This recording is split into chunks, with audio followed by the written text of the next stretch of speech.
Right, good evening all. I'm Richard Laurie and I am Vice Master of University College. It is my great pleasure to welcome you all this evening here for this Castle Lecture. It is, however, a particular great pleasure to welcome our speaker tonight, Professor Susan Stryker. Susan earned her PhD in United States history from UC Berkeley and later held a postdoctoral fellowship in sexuality studies at Stanford University.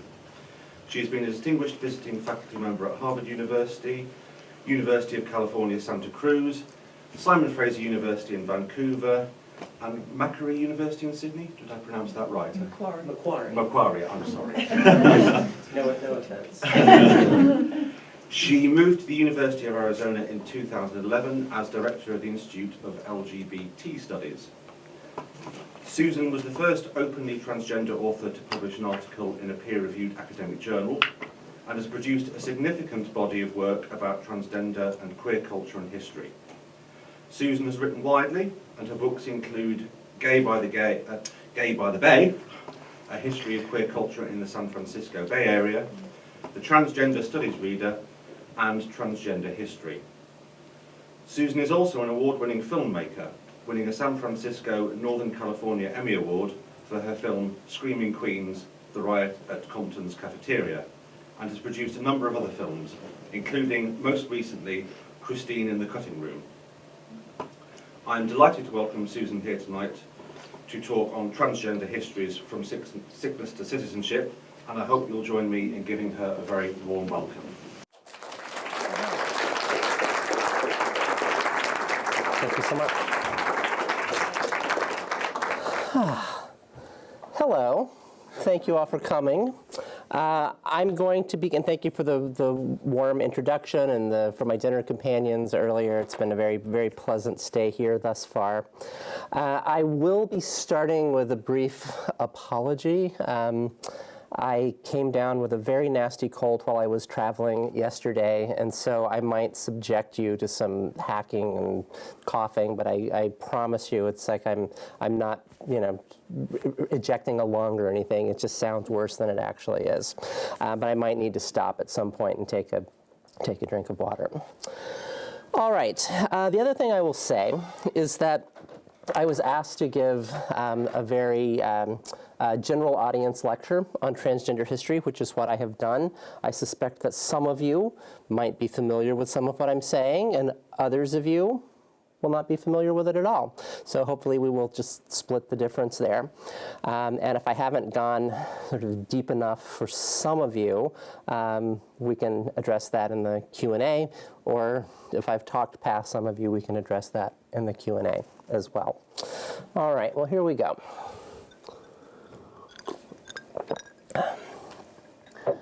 Shocking news about a male-to-female transsexual's change of sex grabs headlines around the globe, transfixing the attention of every major mass media outlet in the world for months on end.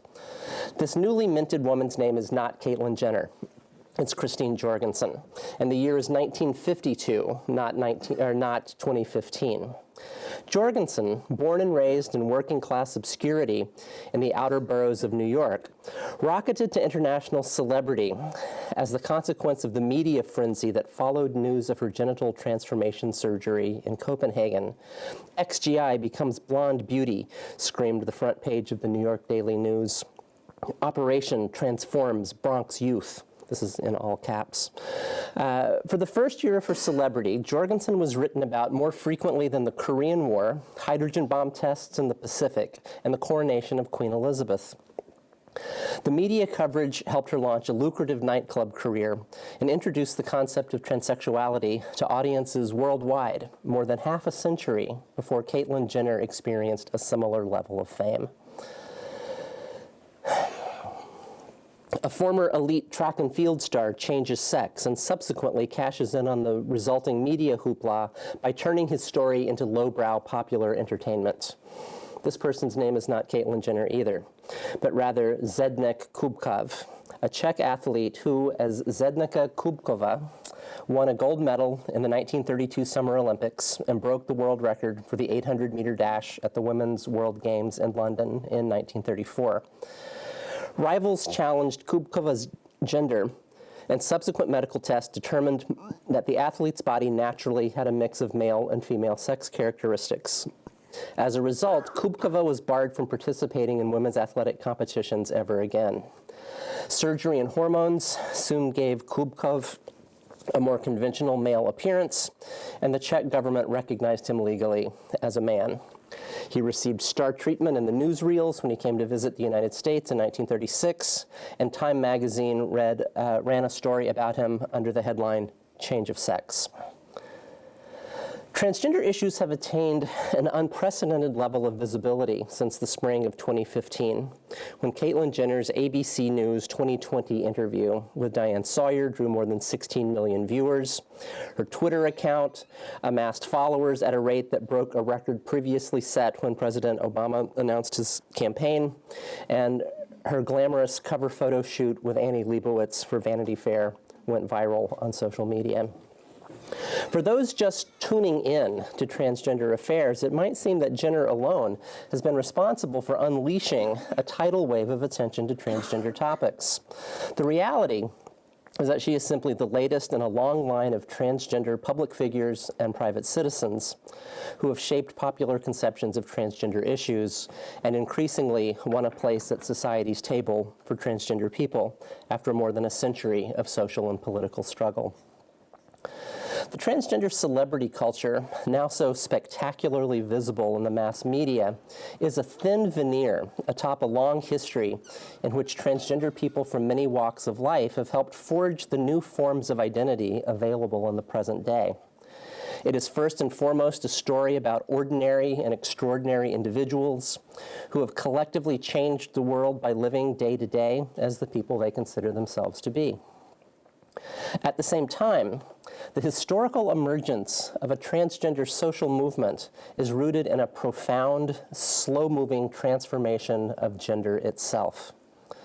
Gender is a social system that classifies and imparts meaning to our physically sexed bodies and to the experiences we have of living through those bodies. Like being language users, being gendered is something common to human experience. It's part of the cultural climate that the actions of our lives take place within. Right now, the cultural climate of gender is changing globally at an unprecedented scale and speed, giving rise to new and unusual gender phenomena. For example, at last count, 6 countries, Nepal, Pakistan, India, Australia, New Zealand, and Germany, have either introduced third sex statuses on passports, dispensed with gender markers on them altogether, or created options for declining to state gender in much the way that one can decline to state race. Argentina and Malta now allow their citizens to declare a change in their social and legal gender status without needing to surgically or hormonally change their bodies. Developments such as these challenge the common sense understanding of gender as something biologically rooted in our bodies, rather than in our cultural understanding of what our bodies mean. Such unexpected developments are rooted in the way that gender works in today's world. Just as we can't comprehend why glaciers are now melting with unprecedented speed without first understanding centuries-long trends in carbon emissions that start with the Industrial Revolution, we similarly can't understand the contemporary upsurge in transgender phenomena without understanding long-term shifts in gender as a cultural system. My work in progress, of which tonight's lecture provides a cursory overview, is called Changing Gender: Transgender History from the 19th Century till Now. It traces the relationship between how gender changed and the emergence of transgender people. Although some of the changes I document were common to the modern West, my book is primarily a work of U.S. history, not because I think the way these developments played out in the United States are somehow paradigmatic, but simply because my academic training is in U.S. history, and because transgender history varies considerably country by country, and I'm unwilling to overgeneralize. So I thus invite you to provincialize what I'm saying here tonight. Understanding contemporary transgender phenomena requires us to understand new ways of dealing with gender diversity that began to appear in the late 19th century. It's not that modern European society was traditionally welcoming of gender variant people. Far from it. What changed is that rather than simply condemning them on moral or religious grounds, or even criminalizing their behavior, a powerful new nexus of ideas started taking shape, along with a more complex social apparatus for managing supposedly deviant bodies and lives. As psychiatry and medicine gained more cultural authority, they developed new sciences of the self that understood gender variance to be the pathological behavioral manifestation of an underlying biological cause.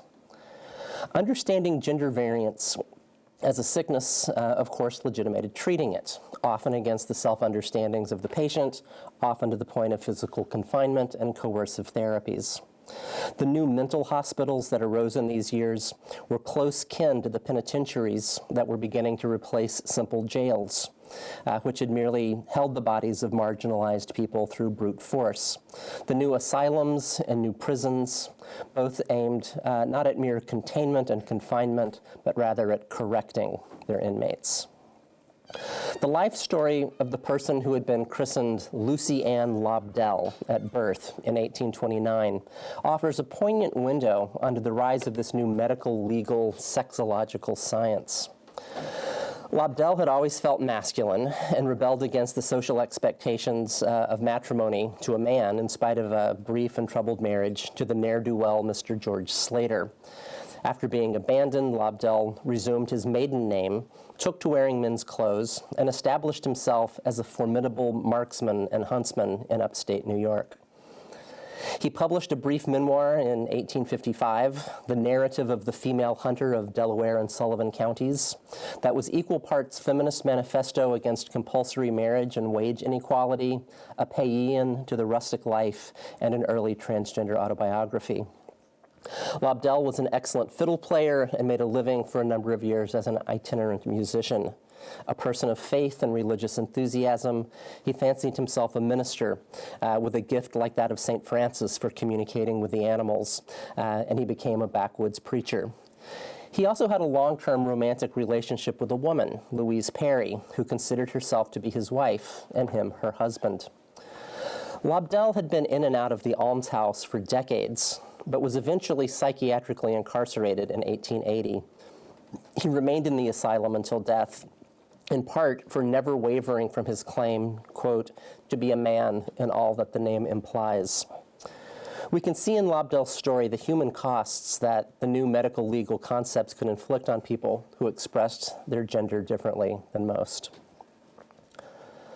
Through the story of Earl Lind, a self-described androgyne and female impersonator who also used the name Jenny June, we can begin to see how the very categories and labels psychiatrists and doctors created to pathologize, control, and perhaps, as they thought, correct transgender expression could be turned around by the people they were applied to and transformed by them into subcultural identities. In the autobiography of an androgyne, published in 1918, Lind, who often dressed in women's attire and had requested castration at the age of 28, wrote of frequenting a place called Paresis Hall on New York City's Lower East Side in the 1890s. Lind described the hall as, quote, the headquarters for avocational female impersonators of the upper and middle classes, and noted that in 1895, a little club formed there called the Circle Hermaphroditos, arguably the first ever transgender organization with a political mission, that came together, quote, out of a perceived need to unite for defense against the world's bitter persecution. By the 1910s and 20s, medical science offered not only a bewildering variety of new labels for diverse genders and sexualities, but also a dazzling array of new possibilities for changing one's body. The disfigurement of combat soldiers during World War I propelled the development of new plastic surgical techniques, including phalloplasty, the surgical construction of a penis, to rehabilitate veterans who had lost their genitals through battlefield injury. Much of the most important work in this regard was carried out in the UK under the auspices of the surgeon Harold Gillies. The physiological effects of the so-called sex hormones, estrogen and testosterone, were identified in these years as well, and surgeons and endocrinologists began experimenting with gland, gonad, and tissue transplants between sexes and sometimes between species to learn if these biochemicals could be used to enhance beauty or extend life. California writer Gertrude Atherton's 1922 novel, The Black Oxen, offered a thinly fictionalized glimpse into a world that the well-to-do Atherton knew quite well, in which the affluent members of high society would slip away to Paris for rejuvenation treatments and return home filled with estrogens extracted from the urine of pregnant mares or with bits of monkey glands grafted onto their testicles. This was the milieu in which the Danish painter formerly known as Einar Wegener became Lily Elbe, the first known surgically and hormonally transformed male-to-female transsexual through a series of operations in the late 1920s and early 1930s. Elbe, of course, is currently enjoying a moment of posthumous fame through The Danish Girl, the Oscar-nominated 2015 Eddie Redmayne film that tells her life story. The lives of transgender people of color have been much less documented than those of transgender white people, but deep connections exist between transgender and racial histories. The same medical and scientific ideas that underpinned the new sexology also underpinned scientific racism and eugenic theories. Both sex and race began to acquire new scientifically legitimated legal definitions in the late 19th century US, rooted in the belief that a person's social identity was properly determined by their physical body, and that medical science had the authority to say what kind of body a particular body really was. These practices of diagnosis and classification had important social and political dimensions, given the second-class status of both women and racial minorities. Shoring up clear boundaries between men and women, as well as between races, plays a central role in the maintenance of gendered and racial hierarchies. Just as the classification of people by race became the basis of a powerful civil rights movement to overturn the injustices inflicted by racial classification, so too did the classification of people as transgender and its earlier equivalents culminate in a social movement organized through transgender categories themselves to combat the specific kinds of social oppression that being gender variant could elicit. I have to say I've been chill all day in this drafty old castle, but I am not chill in this room. Give me 1 second.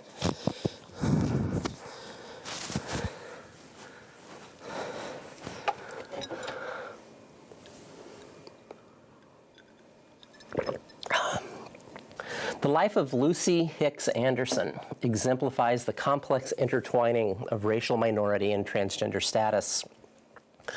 Born in rural Kentucky in 1886, Anderson had been a feminine child who insisted on starting school as a girl rather than a boy, the boy that her parents had at first considered her to be. As an African American as well as a young woman, her employment opportunities were limited, and she saw little need for formal education. Anderson left school and home at the age of 15, moved west, and found employment for many years as a domestic worker. She was talented and ambitious and found ways to excel within the narrow constraints imposed on her by her society. By the 1930s, she had established herself in Oxnard, California, an agricultural market hub about 60 miles north of Los Angeles, where she catered lavish parties for local elites.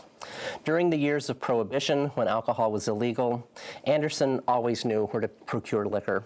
She also ran a boarding house near the waterfront that functioned as a discreet, high-end brothel. All that Anderson had built for herself came crashing down during the Second World War, when military doctors traced an outbreak of sexually transmitted diseases among soldiers and sailors back to her boarding house, and her own anomalous gender history was revealed during a medical examination. Pronounced legally a man, Anderson was prosecuted for fraud for having married her husband and collected his government pension.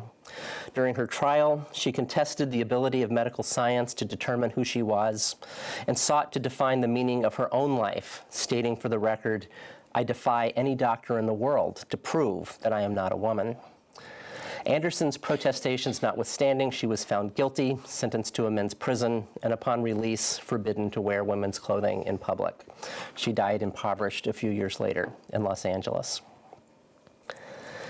In the immediate years after World War II, transgender issues first came to widespread public attention.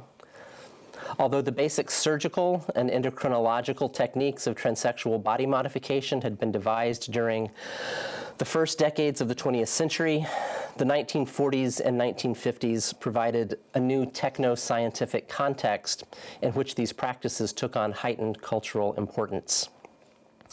The exigencies of war accelerated the pace of many recent technological developments, while also producing entirely new phenomena: antibiotics, blood transfusions, radar, electronic computers, jet planes, rockets, atomic bombs.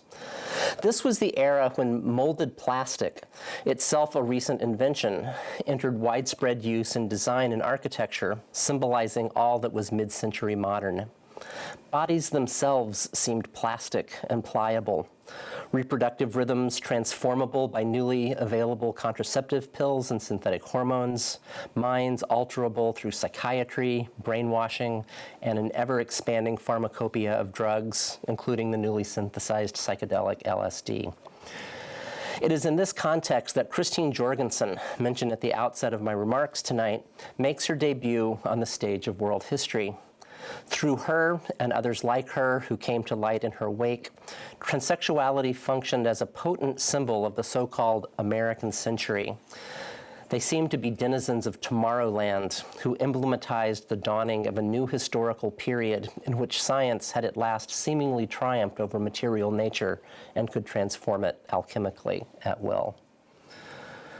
By the mid-1950s, more and more transgender people, similarly to gays and lesbians, had begun to think of themselves not just as isolated individuals facing their particular problems, but rather as members of a misunderstood minority community who experienced discrimination and deserved to be fully included in society. A nascent national transgender community or network began to take shape through the activities of Louise Lawrence, a person assigned male at birth who quietly started living publicly as a woman in San Francisco in the 1940s, who scoured the newspapers for reports of cross-dressing arrests. Contacting the arrestees, Lawrence eventually amassed a list of several hundred people. She was an important conduit of information between transgender people and the experts who were interested in studying them, such as Alfred Kinsey, who could help legitimate their plight. Lawrence was also a mentor to Virginia Prince, a pharmaceutical engineer from Los Angeles, who turned Lawrence's contacts into the subscription list of the first known transgender publications in the United States, the Society for Equality in Dress, later renamed Transvestia.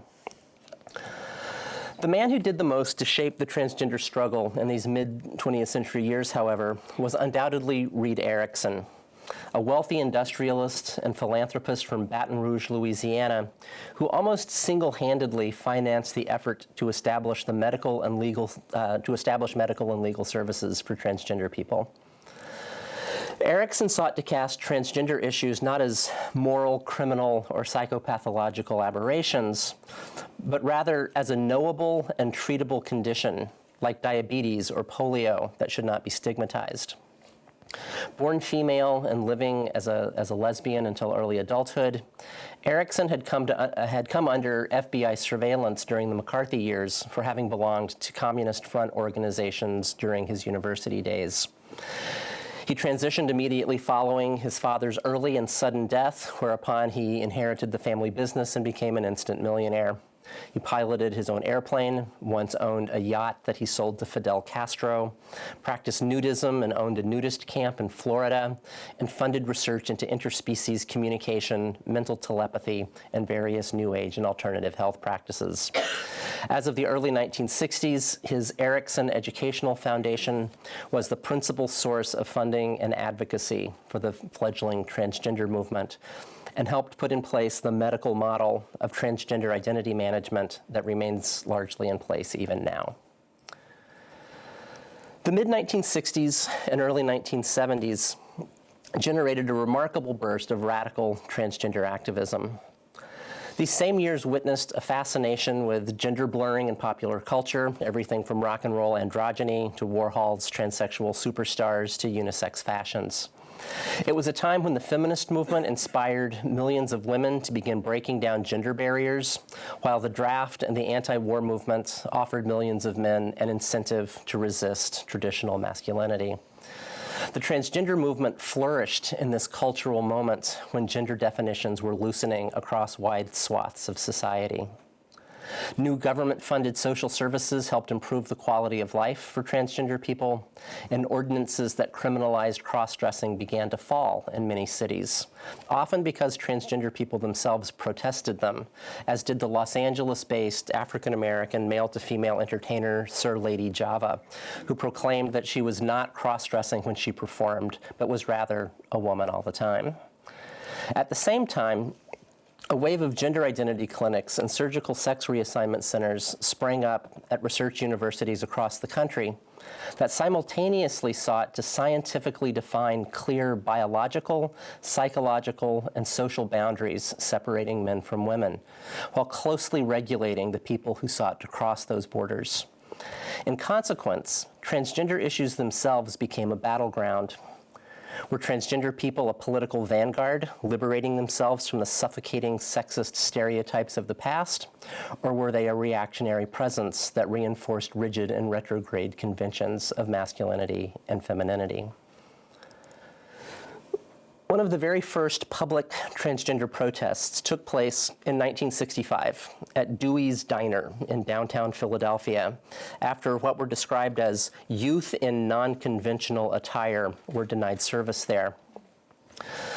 The protests drew on the tactics of the lunch counter sit-ins spearheaded by the National Association for the Advancement of Colored People, as well as a newfound insistence on the part of gender nonconforming youth of color that they had a right to congregate in public. The sit-in and picketing at Dewey's succeeded in ending the harassment. Flush with success, the protesters issued a prescient press release that read in part, "The masculine woman and the feminine man are looked down upon, but what is offensive today we have seen becomes the style of tomorrow, and even if what is offensive today remains offensive to some persons tomorrow, there is no reason to penalize nonconformist behavior." An incident the following year at Compton's cafeteria in San Francisco's impoverished Tenderloin neighborhood was similarly sparked by refusals to serve and attempts to expel the transgender patrons who gathered there late at night. But it resulted in actual street fighting between the police, transgender women, and sex workers.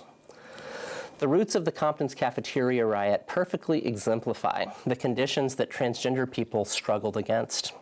They were confined to the red light district because they couldn't find apartments to rent in other neighborhoods due to housing discrimination, and had difficulty finding legal work outside prostitution. The police would arrest them for cross-dressing when they were simply dressing in the clothing that felt appropriate for them. Restaurants and bars would refuse them service. One night, when the police came to raid Compton's, transgender women unexpectedly fought back in the first known instance of violent protest against transgender oppression, 3 years before the more famous rebellion at New York's Stonewall Inn in 1969, which is generally credited as the beginning of the gay rights movement.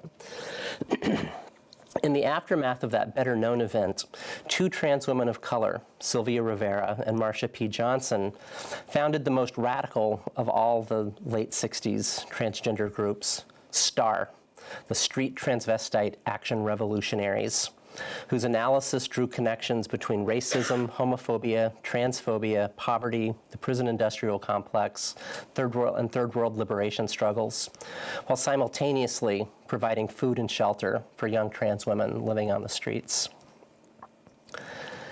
Angela Douglas, a prolific writer who contributed countless articles on gay liberation, feminism, anti-war activism, and early transgender militancy to the alternative press as she relentlessly crisscrossed the country in the late 1960s and early 70s, merits special mention here in that the organization she founded in Los Angeles in 1970, TAO, the Transsexual Activist Organization, became the first international transgender political group which in its heyday claimed more than 2,000 members worldwide.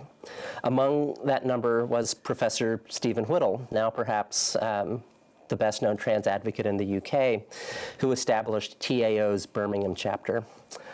Douglas struggled throughout her life with mental illness, but she nevertheless made an important contribution to the transgender movement and left a remarkable record of her passage through life.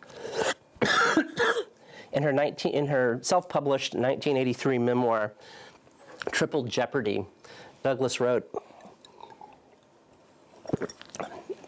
"People say that I am strange. No, I'm not.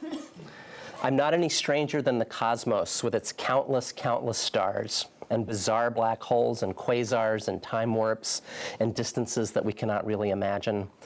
I am no stranger than a volcano, a hurricane, the myriads of life forms on this planet, the processes that we know as life and death or anything else.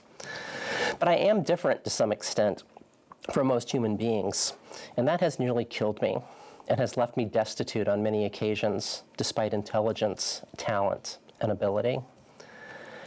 While Douglas's demons were no doubt fiercer than most, the challenges she struggled with are precisely those that many transgender people have faced at some point: social isolation, stigmatization, employment and housing discrimination, poverty. While the affinity that she felt with the deep, vital, and non-human pulse of the cosmos is precisely what keeps so many transgender people joyously alive now in the face of daily adversity. The years between the mid-1970s and early 1990s were especially difficult for trans people, and after the heady breakthroughs of the previous decade, belie any simple faith in the inevitability of progress. The pervasive mood of retrenchment, retreat, and defeat that accompanied what in hindsight we can recognize as the beginnings of the neoliberal austerity regimes of the present day had devastating consequences for the fragile gains of the transgender movement. Many of the support organizations established in previous decades shut their doors, and those that remained or replaced them did so with diminished budgets and staffs. Former gay and feminist partners in countercultural politics began turning against transgender people when homosexuality was officially depathologized and removed from the new edition of the Diagnostic and Statistical Manual of the American Psychiatric Association, published in 1973. Gays increasingly perceived transgender people who sought body-changing medical interventions as not being sufficiently liberated from the psychopathological model. Liberal feminists, too, increasingly cast transgender people, particularly transgender women, as reactionary infiltrators who were trying to destroy the women's movement from within. Current conflicts between transgender advocates and feminists such as Germaine Greer, Sheila Jeffries, and Julie Bindel date from these years.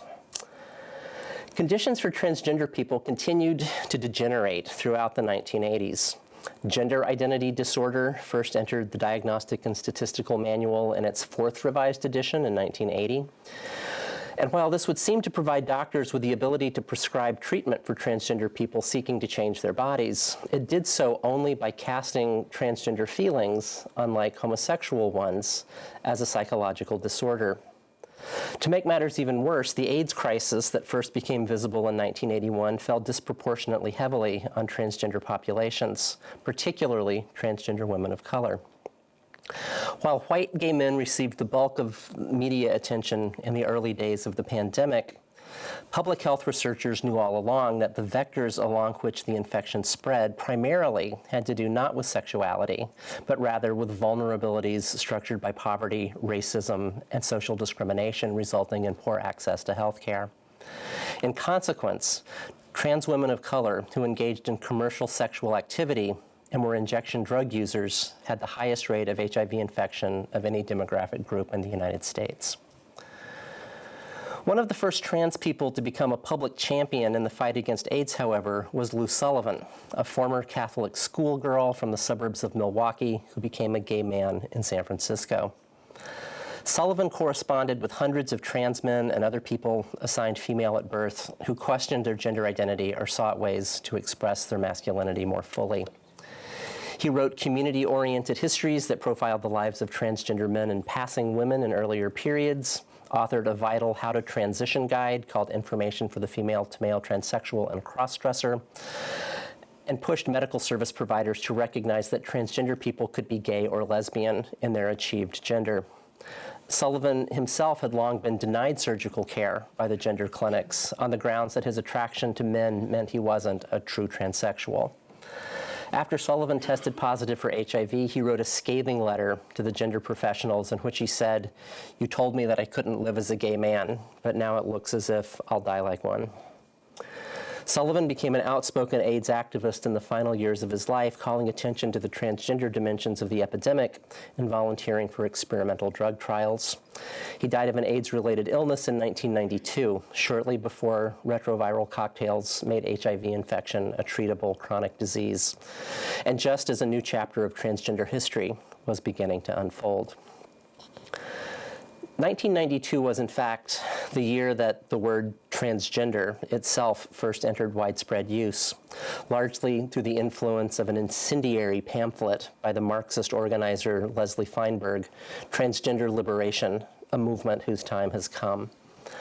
Although transgender's first documented use was actually in 1964, the term became associated in the early 90s through Feinberg's pamphlet with an activist sensibility that owed much to the radical responses to the AIDS crisis, particularly those mounted by such groups as ACT UP and Queer Nation, which contested government complacency over the epidemic with a sense of desperate urgency at a time when those infected with HIV lived on average only about 3 years.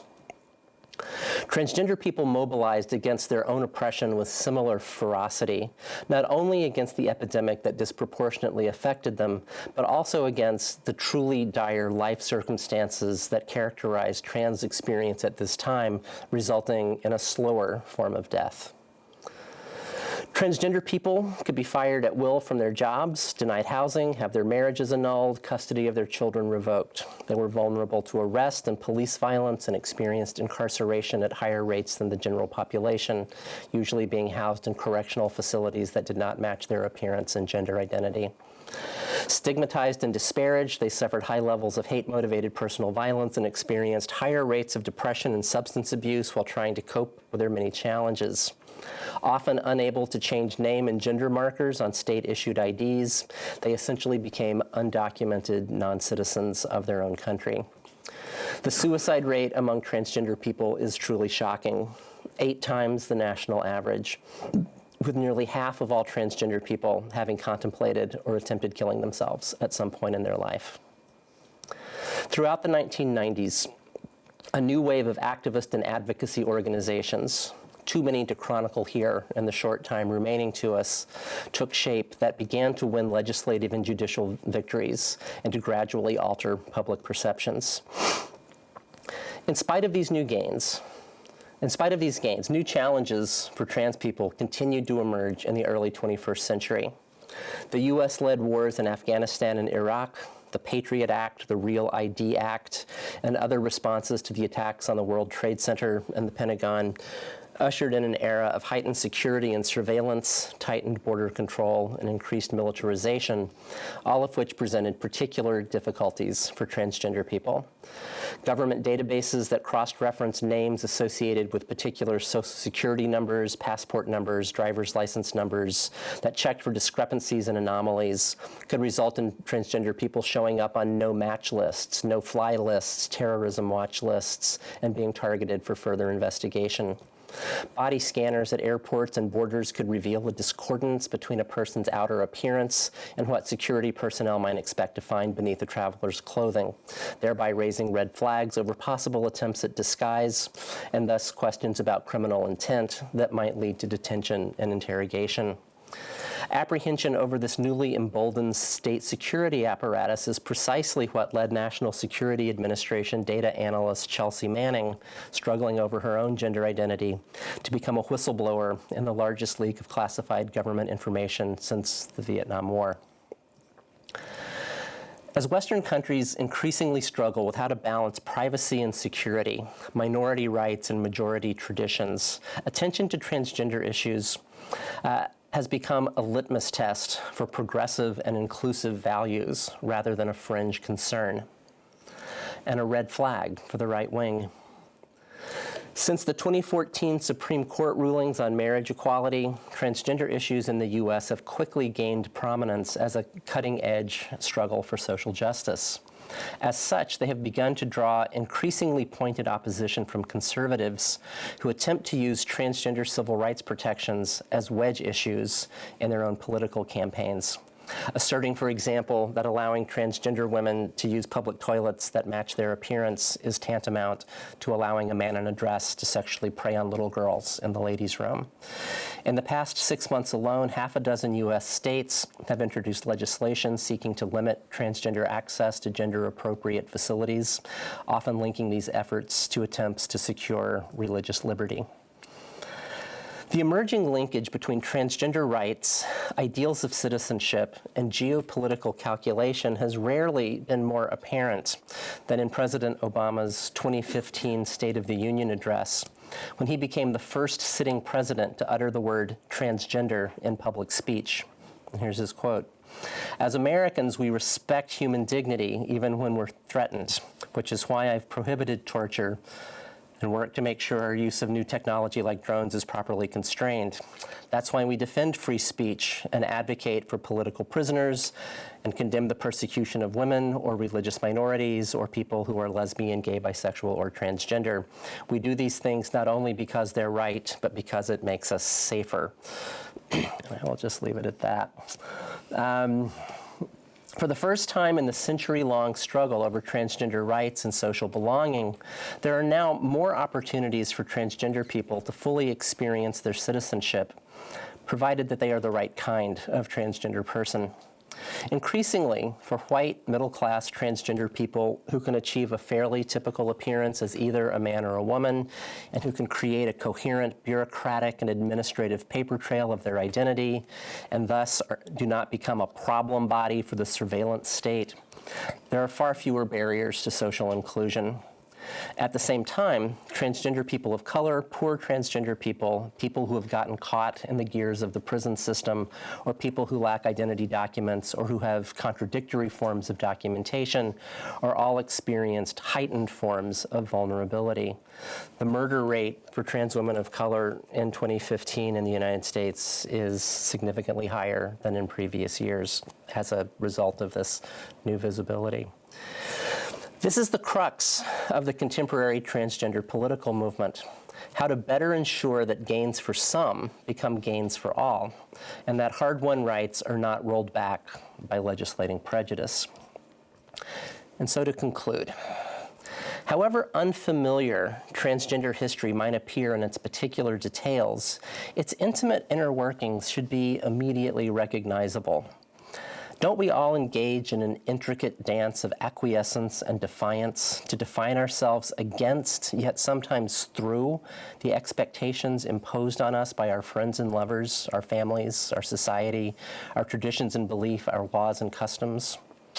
Don't we all strive to better become the person we really think we are, in community with others, in spite of what others might think? Haven't we all at some point swum upstream against the tide of life for the sake of our own survival? Transgender people engage in the same existential quests as other folk, but of necessity dive deeper than most. For their personal journeys can bring them into confrontation with their culture's bedrock beliefs about the very nature of reality. Science, religion, and social norms can all conspire to assert that our biological being inarguably determines who we are, and that it cements us to our place in the order of the world. Yet transgender people do argue, often at the risk of death and the attribution of madness, and in the face of stifling social oppressions, both large and small, that they are indeed something other and something more than their culture has said they can possibly be. Society, religion, and science alike struggle to define and explain the curious existence of trans people. Do they have different neural networks, different genes, different childhoods, different souls? Are they bad, sick, wrong, dangerous, confused, victimized, marginal, exemplary, courageous, or cutting edge? But at stake in the transgender condition is something more fundamental than which story about it is right. In the very act of crossing from one category of gendered personhood to another, Transgender people bear witness to material reality's fluid rather than fixed nature, its inherent capacity for self-transformation. The history of the universe, after all, is a history of ceaseless change, not of stasis. When the drive to change gender opens transgender people up to this dimension of reality within themselves, to material beings' ongoing processes of unfolding, it affirms a radical potential within all of us for asserting the meaning of our own singular and precious life. It manifests a cosmic capacity for wild and rapturous becomings, writ small.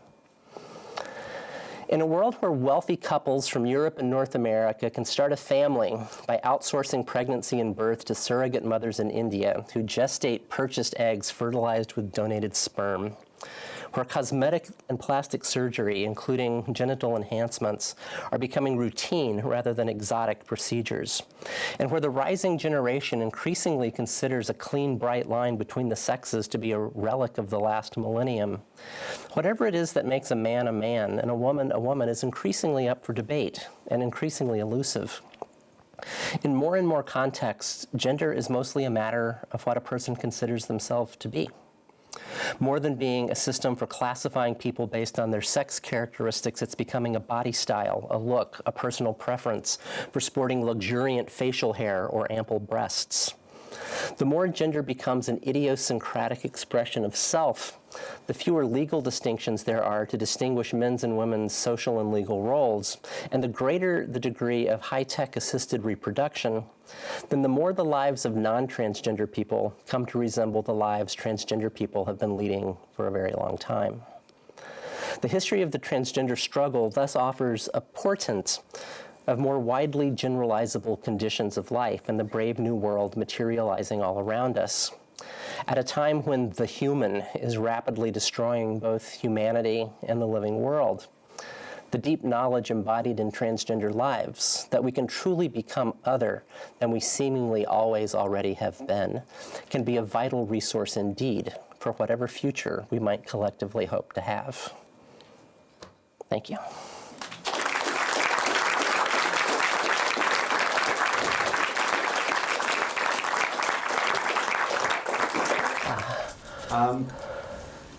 I have a slightly unfair question to start with.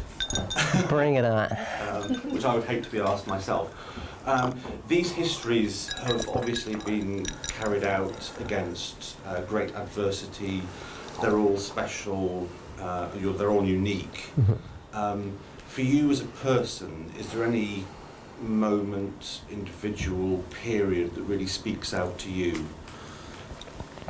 It's a horrible question. I'm fascinated with the period like 1966 to 1973, just because it seemed like, really, like what we thought of as gender. I mean, it's like I was saying in the talk. It's like bodies seemed incredibly pliable at that time. Like things were changing in these sort of unprecedented, quasi-revolutionary ways. I think about Andy Warhol. It's like in 1966 that's when he comes up with the exploding plastic inevitable. With Lou Reed and Nico, that there was this sort of cultural zeitgeist that everything was just in flux and you didn't really know what was possible. And then around 1973, everything crashes and locks into place again. And I think it's I think it's really interesting to think about how all of the large-scale geopolitical changes that happened in 1973 foreclose a set of options for embodied personhood that had seemed to be flourishing just a few years before, and in 1973, it's like the reaction sets in. How does that happen? How does what's the relationship between sort of the macro political level of society and the possibilities for being a particular historical kind of embodied being? So if I had to pick a particular period that I was most interested in, I would say it would be 66 to 73. Yeah. which will be chapter 4 in my forthcoming book. Any questions? Hi, thank you. Fascinating. When you look at kind of many non-Western cultures, you see kind of a third sex that kind of manifests in different ways. Trans, in many ways, kind of isn't similar to that. It's a different kind of manifestation, which partly makes you think the binary in Western cultures is really quite unique. And I suppose I can't quite decide which question to go with. One is, if you have a perspective on what kind of the reasons for that of the organisation of Western culture are, why that happens, or relatedly, kind of the increase relatively recently of intersex as kind of a distinct potential identity movement as well, and whether either of those connect them with that kind of third sex you see in other cultures. Yeah, I don't.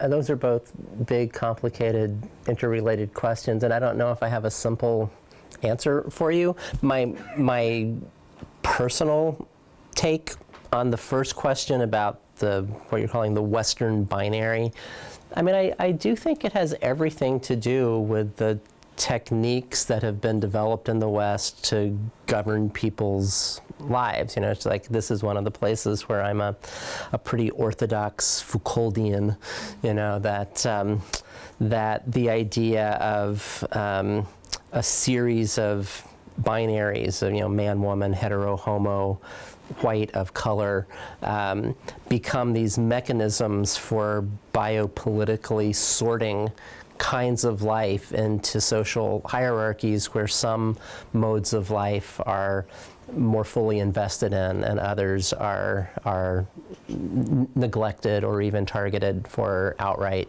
killing, so that their life becomes resource for the life of something else.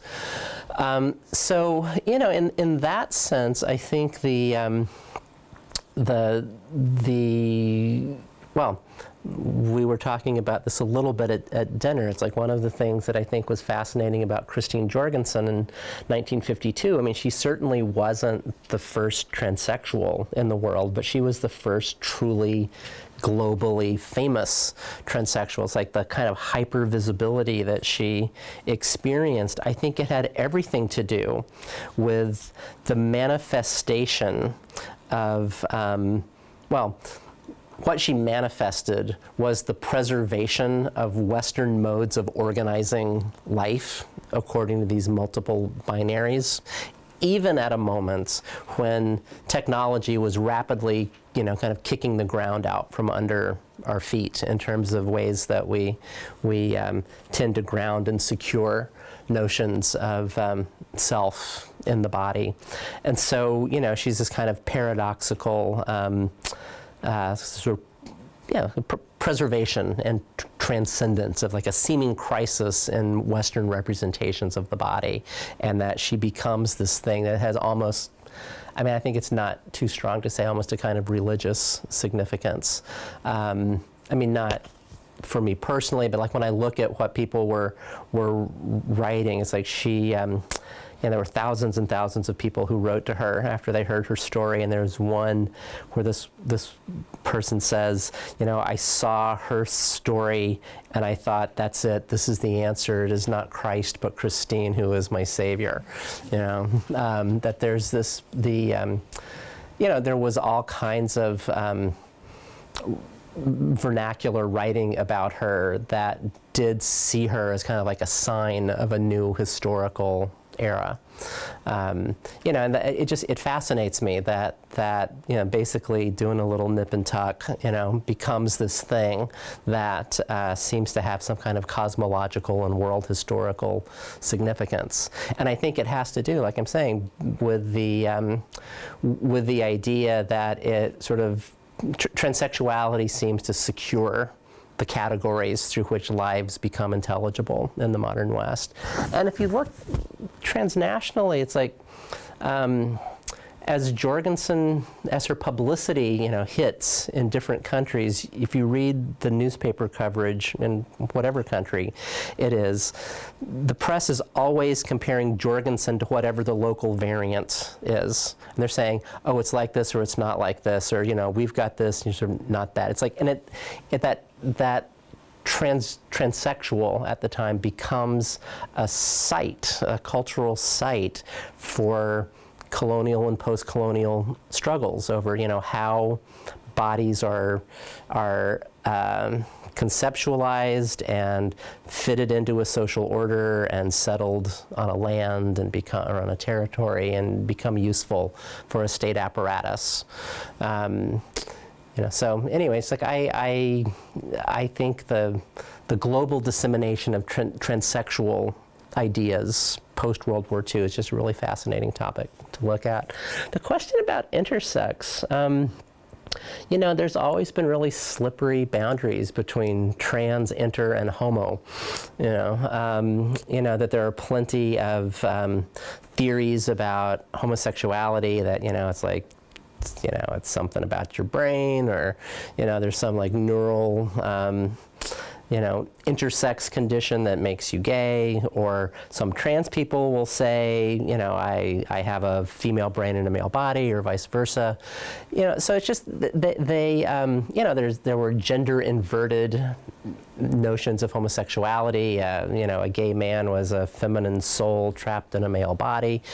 So I don't think that we have any real clear, hard and fast distinctions between what's homo and what's trans and what's inter. They can collapse and shift as needed for, purposes of control. And then, in terms of identity politics, it's always fascinating to me to see, where people draw lines between like me and not like me, and what it implies to be like or not like somebody else. And that's where I get all anthropological and just sort of step back and look at it and say, isn't it interesting, that, this person has really been out of shape because somebody said they were a this instead of a that. Yeah. Who's next? Patrick? Thank you for your amazing talk. My question is, and maybe your title is already giving it away, but about terminology. So, and this might be different between the US and the UK, but where we went from transsexual to transgender to trans to trans asterisk, and there is this change of going back to transgender again. Maybe what is your view on that? And second question is, what allows for the most fluidity, basically? So the young people that I'm working with, there's mostly this need and this cry almost for this fluidity, like this non-binary idea of Yeah, I think the idea of fluidity, and this is just, not a professional opinion, but more sort of anecdotal observation. It's like, it really seems to me that for many young people, fluidity is really important just because they haven't decided yet, how they want to spend the rest of their lives. And that a lot of people who say they're gender fluid or, whatever now, they'll be less fluid later. Just like you figure out what you want more. But, that's not a hard and fast rule. I feel mixed about all of the terms. It's like transgender did a particular kind of work in the early 90s. It was seen as being against coercive medicalization and pathologization. It created a range of everything from, short-haired women and guys who like nail polish to, people who, want to surgically alter their genitals and permanently change their social status as a man or a woman. And I like that. I like that idea of this, incredible proliferation of gendered possibilities. I think it's a politically very useful thing to do. On the other hand, it can lack specificity. It's like there isn't like one transgender thing. I've been intrigued over the last 25 years that transgender has in many ways in the US come to mean what transsexual used to mean. You know, that it was, you know, there's a joke. It's like, how do you tell the difference between a transgender person and a genderqueer? It's like you ask the transgender person if they're a man or a woman, and they say yes. If you ask a genderqueer, they say no. Ba-dum-bum. And so the idea of transgender basically meaning I used to be an X and now I'm a Y, that was not the meaning of trans that was popularized in the early 1990s.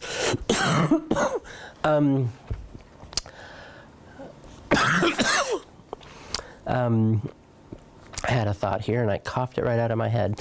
Where was I going to go with that? The like trans hyphen and trans asterisks are just trans, you know, punked. I saw that emerging as an attempt to resist precisely the conflation of transgender with transsexual. But as transgender came to mean more and more a particular kind of gender nonconformity or atypicality, that people just lexically played with it and you know, tried to come up with things that were not as specific. I saw it as an attempt to hold on to that kind of fluidity and flexibility that the word initially had. I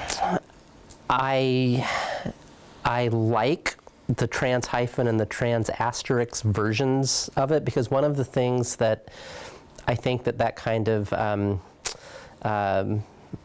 lexicality represents is, you know, if we think of gender, the way I was thinking about gender in my talk as a sort of this social system that sorts people, you know, transgender is about performing the conceptual operation of trans on the social system called gender. But that kind of trans hyphen or trans asterisk, I think, opens up the possibility of thinking of trans as a kind of conceptual operation that doesn't necessarily have to attach to gender, you know, and that you can, like, it makes it easier to think in these sort of multimodal ways, like transgender, transnational, transspecies, you know, that you're really concentrating on the transness of something, you know, trans, the prefix that doesn't make any sense by itself, has to attach to something else, pulls that category along, plays with its boundaries, crosses over it into something else. So it's like, I like the slippery playfulness of trans hyphen or trans asterisk, not so much like trans as a new noun, because, you know, to me it's like that seems to consolidate a kind of social identity a little too rigidly. I guess the one other thing I would say about nomenclature is that I've actually seen a kind of return, and whether this is like, you know, liking vinyl records instead of CDs, it's like I see the word transsexual coming back. And it has a particular political valence to it, that transgender is often seen as kind of like queer. It's like, queer, what is that? Like, queer doesn't necessarily mean anything anymore, sort of lost all of its critical purchase. And transgender the same way. Transgendering what, right? But transsexual, it's like there's actually a politics around it. It's like, it's the transsexuals are people who have to politically engage with what the state says their body means. They have to engage with bureaucracies. They have to engage with the medical system. You know, that they have transsexuality implies a more grounded political critique and side of struggle, whereas transgender could just be like, well, maybe it's that and maybe it's not. You know. So anyway, I mean, I think one of the things that's most fascinating about trans studies these days is that there isn't even a basic agreement on what the terms mean. You know, it's just like this big nebulous cloud of gender body different something, and you just kind of wade into it and figure out people are doing, and that's kind of fascinating. It's new. I mean, that's why I use sort of the metaphor of like gender climate change. We don't know what is emerging right now. You know, it's a new thing. So. What might trans or trans asterisk only and not diminish what has been done with the word or actually with transgender and transsexual? Yeah, I don't think so. I mean, I think of it as for me, like trans is always a both and an either or.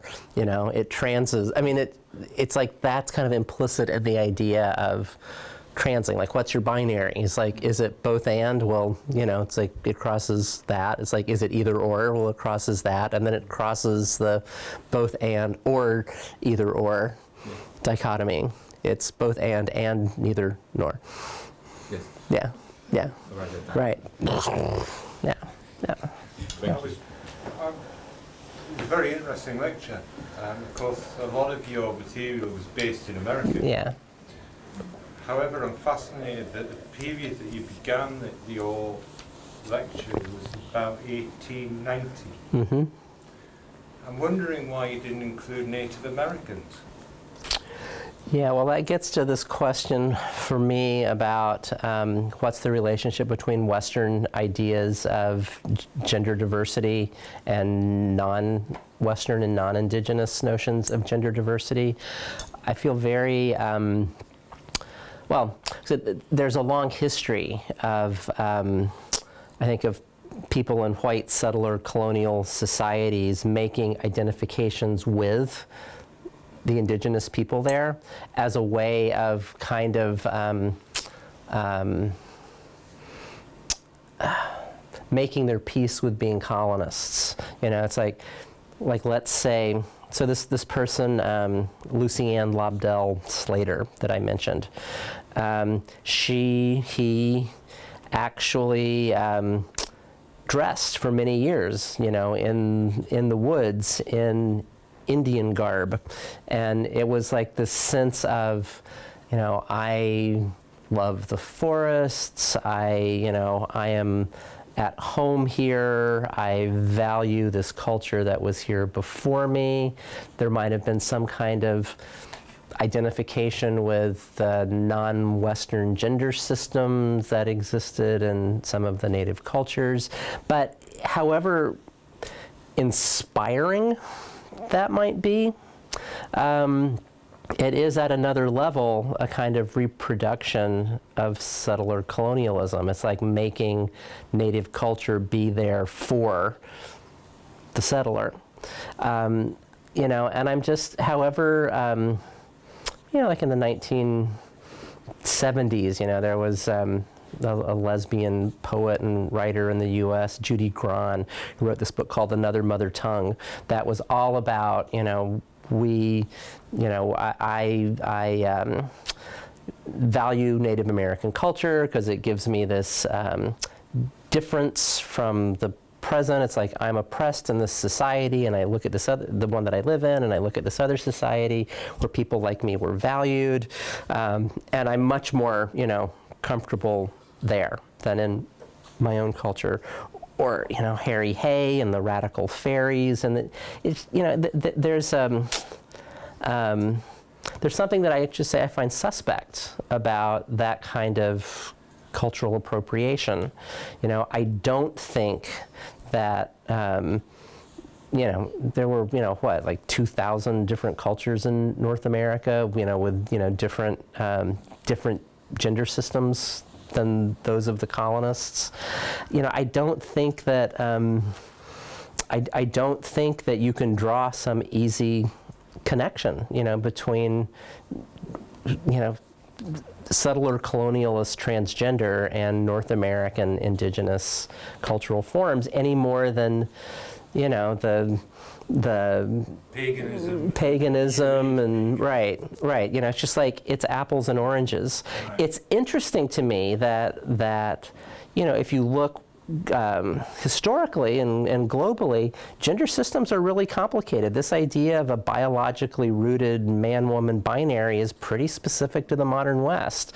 You know, not that it's specific to a Judeo-Christian Islamic belief. You know, Whereas all the other faiths actually have yeah, and see, and multi-deities that all have varied yeah. genders. I can't remember, there's an Indian deity that actually switches its gender.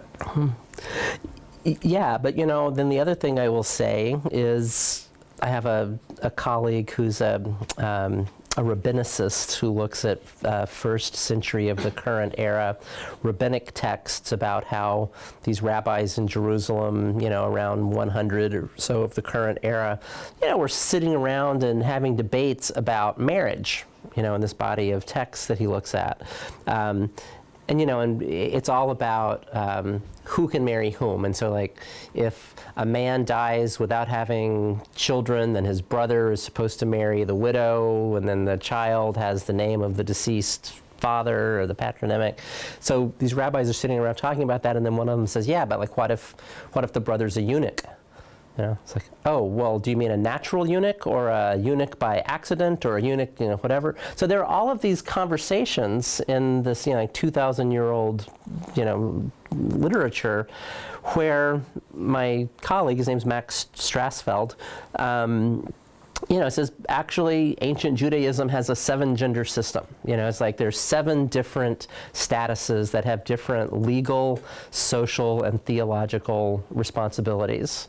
You know, and so, you know, it's like we don't tend to think about Judaism as having 7 genders. And sort of the more we look at the past through the lens of a contemporary awareness of possible gender diversity and don't automatically conflate, you know, biology with social category, the more complex even, you know, Judaic and early Christian and Islamic traditions look.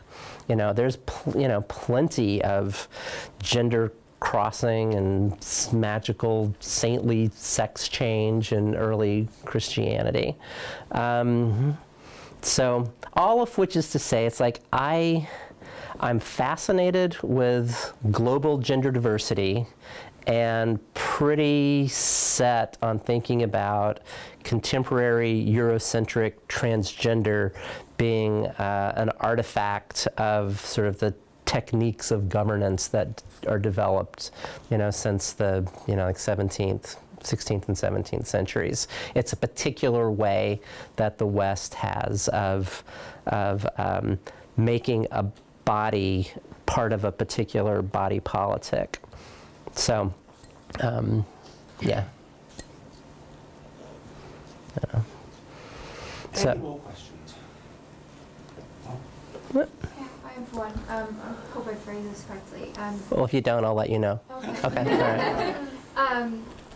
So I've been thinking about sort of the shift from thinking about gender in terms of a binary to sort of existing on a spectrum. Mm-hmm. I've read Jack Haberstein's Female Masculinity, in which there seems to be the argument that there's kind of a fine line between stone butch sexuality and then trans women. Masculinity. Trans masculinity. But I'm wondering if this sort of spectral way of thinking or thinking of gender along the spectrum is not also very limiting and one-dimensional, and that if, I don't know, if your sort of thoughts on the, I guess, introduction of intersex individuals might, in the same way that, intersex individuals are now creating, or I don't want to say forcing, but opening opportunities to think about gender in a more three-dimensional or matrix-like concept. Yeah, I mean, I think I agree with you there. I mean that, you know, Jack's book on female masculinity, I think, came out in, what was it, 95 or 6, somewhere around there. And, you know, I think even Jack's thinking has moved on from that. I mean, I don't want to speak on their behalf, but, you know, I do see a way in that book to call it female masculinity stabilizes the idea of female and male, right? And says like, okay, we know what female is, and then there's this whole range of things. And I agree with you, you know, that when you say intersex, like the idea of sex not being one thing, I wouldn't necessarily say only intersex, but like the idea, you know, which, you know, Judith Butler writes about, of the idea of a unitary sex being a kind of fiction, right? And so that it's not sex is not a stable foundation that then had like gender signifiers get to play in relation to, but that it's as fluid and flexible as gender representation. And so in that sense, it is like more like a matrix, you know, like the idea that there are just all of these like different things that count as sex for whatever political or cultural reason and whatever context. And those are variable, and gender expression is variable, and you know, it just is not it's dynamic, you know. It's like gender is like a phase space, you know. It's not just like a you know, it's no, I'm going to start losing my train of thought because the histamines are coming back to my head. But yeah, I agree with you. It's like, it's more like a matrix. Intersex fits into that. Trans doesn't necessarily stabilize the sex binary, and it gets really complicated and interesting and fun the more ways you realize that things are just incredibly variable. I like to read this kind of new-ish branch of social criticism called assemblage theory, because it looks sort of at exactly that, thinking about, like an assemblage is not like a unified totality. It's like assemblages aren't organically related to each other. Assemblages always are heterogeneous mixtures that are always related to something outside them. There's never any stable assemblage. Everything is always sort of dynamic and unfolding. And I think to think about gender as a kind of assemblage rather than gender as a kind of unified totality, or sex gender as a assemblage rather than a unified totality is really conceptually the way to go. So thank you for that that question. I agree with you. Yeah. Susan, I'm sure we could go on all night. Speak for yourself. But on that note, I'm sure you'd be happy to chat. Yeah, I'm happy to chat. But we should probably release you. So it just falls on me to say, Professor Susan Stryker, thank you very much. That's been very wide-ranging, very interesting.